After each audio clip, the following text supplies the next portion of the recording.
Hi friends, welcome back to my YouTube channel. ఈరోజు lemon rice ఎలా prepare చేసుకోవాలో చూసేద్దాం. ఒక చిన్న పెనం పెట్టేసుకొని కొద్దిగా ఆయిల్ వేసుకొని ఎండుమిర్చి, ఆవాలు వేగేంత వరకు పెట్టుకోవాలన్నమాట. తర్వాత మన దగ్గర శనగపప్పు అలా వేసుకొని కోసేపు ఏగనివ్వాలి. దాంతో కొంచెం పసుపు వేసేసుకొని బాగా ఏగనిచ్చేసి దింపేసుకోవాలి. తాలింపు పెట్టేసుకొని ఇంకా వైట్ రైస్ ఉంటుంది కదా, దాంతో వేసి కలిపేసుకోవాలి. తగినంత ఉప్పు వేసుకొని కలుపుకోవాలి. ఇంకా లెమన్ రైస్ మనకు రైస్ తగ్గట్టు లెమన్ పిండుకోవాలన్నమాట.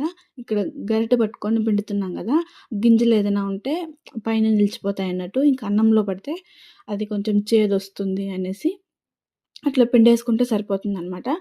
మొత్తం మిక్స్ చేసేసుకుంటే లెమన్ రైస్ రెడీ అయిపోతుంది. ఇంకా ప్లేట్లో పెట్టేసుకొని తినేసేసానమాట ఈరోజు.